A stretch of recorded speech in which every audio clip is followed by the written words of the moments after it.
The Lord be with you. And also with you. A reading from the Holy Gospel according to St. Matthew, the 2nd chapter. Glory to you, O Lord. After Jesus was born in Bethlehem of Judea, during the time of King Herod, Magi from the east came to Jerusalem and asked, "Where is the one who has been born King of the Jews?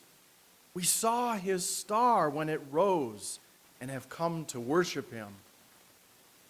When King Herod heard this, he was disturbed, and all Jerusalem with him.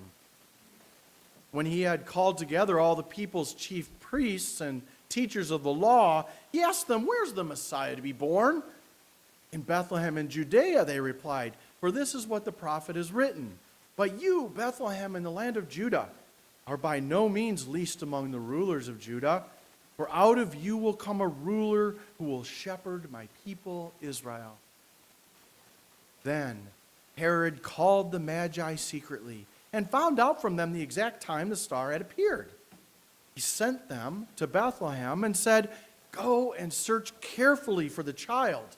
As soon as you find him, report to me, so that I too may go and worship him." After they had heard King Herod, they went on their way, and the star they had seen when it rose went ahead of them, until it stopped over the place where the child was. When they saw the star, they were overjoyed. On coming to the house, they saw the child with his mother Mary, and they bowed down and worshipped. Then they opened their treasures and presented him with gifts of gold and frankincense and myrrh. And having been warned in a dream not to go back to Herod, they returned to their country by another route. The gospel, the good news of the Lord. Praise to you, O Christ. I invite you to be seated.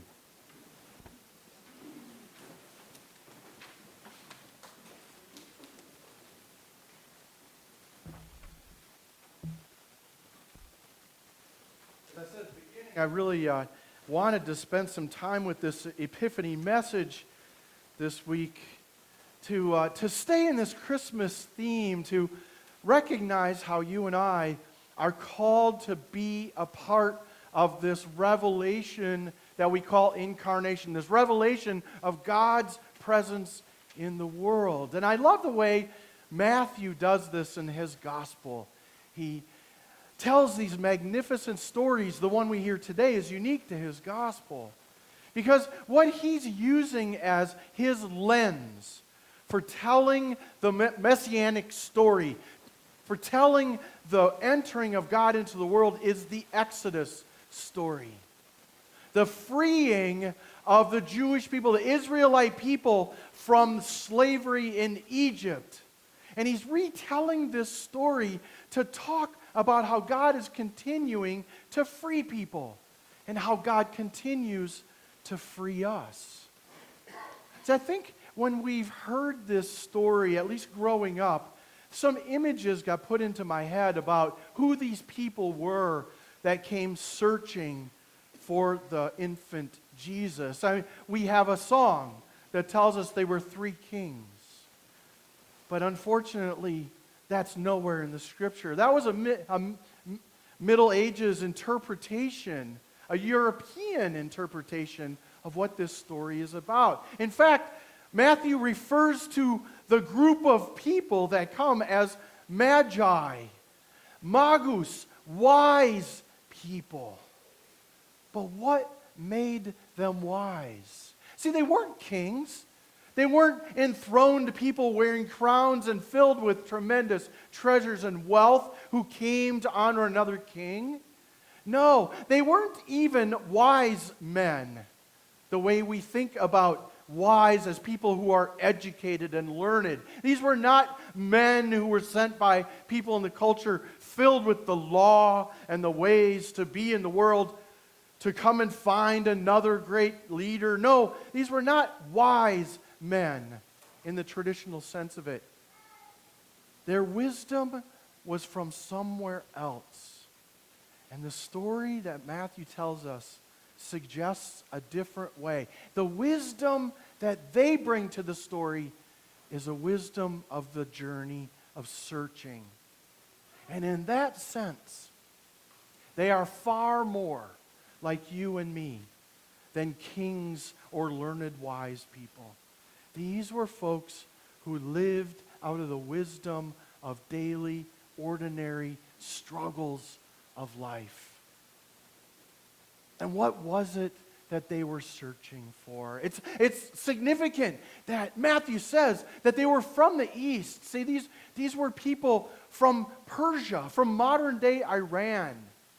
And they were searching, just like the Jewish people, just like the Israelite people, they were searching to be freed from oppression. Why? Because in their time, in their country, they too lived under a tyrant, under tribal leadership that was constantly warring and fighting and taking wealth and taking daughters and taking sons. And there was poverty and there was violence, and they wanted to escape it. And these were people who lived looking at the nighttime sky because they believed that that was the place of revelation, that the sky mirrored the life of this world.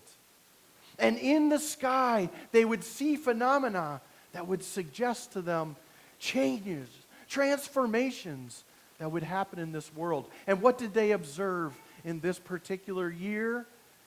Some great phenomenon in the nighttime sky, a supernova perhaps, or the aligning of planets and stars. But what they proclaimed was that a birth had taken place in the house of Judah. And it was not just a great king. This was going to be the super king, the king who would unite all peoples and rule with peace and prosperity and compassion.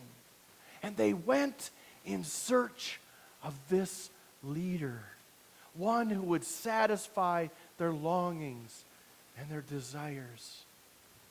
And they searched, crossing deserts and difficult terrain, taking on marauders and robbers, but always staying together as a community of people who were searching.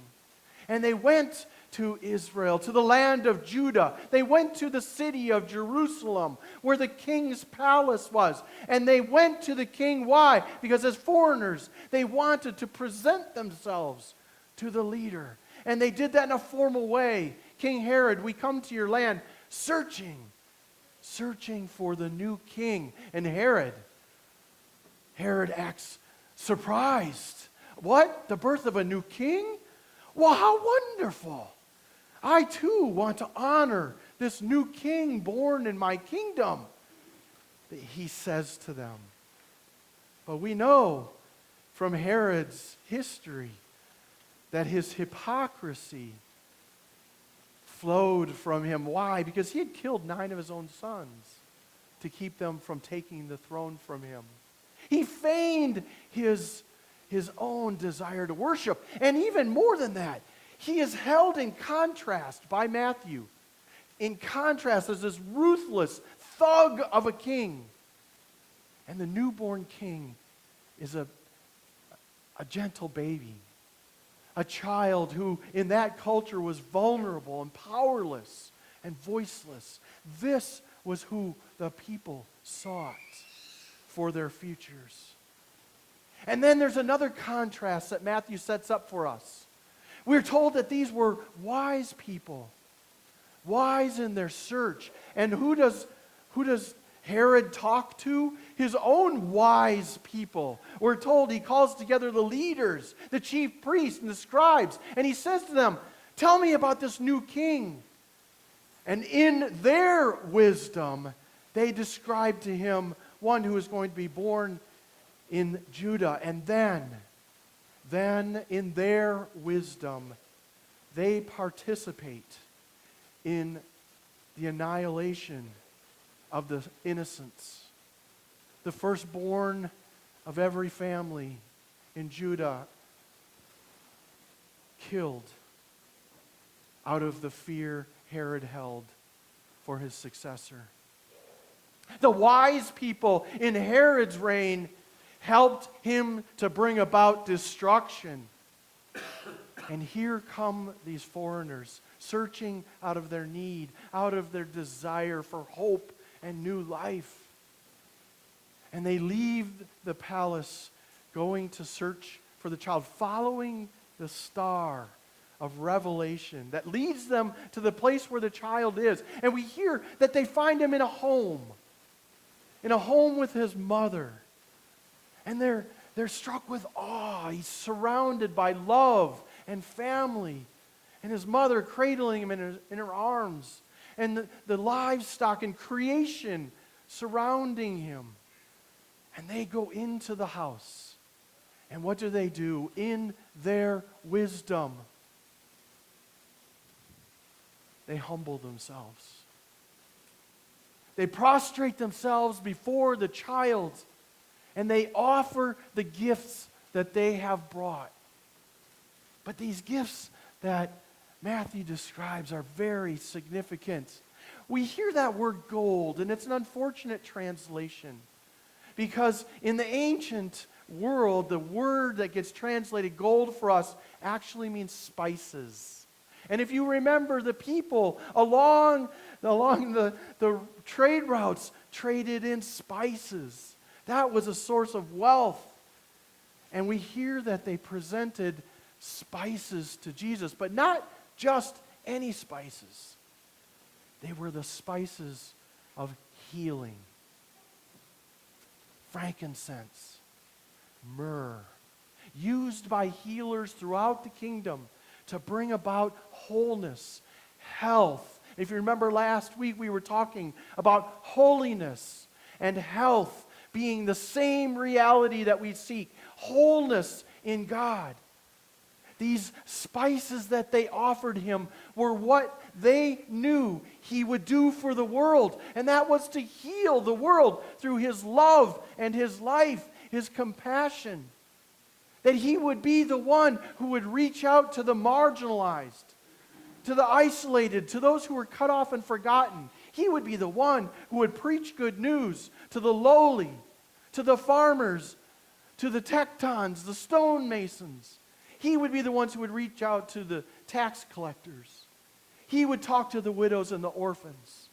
He would be the healer of the nations, Paul tells us, of the Gentiles, of all peoples, offering love as the balm that would bring all peoples together. These foreigners sought that. They saw it in him, and their hope was renewed.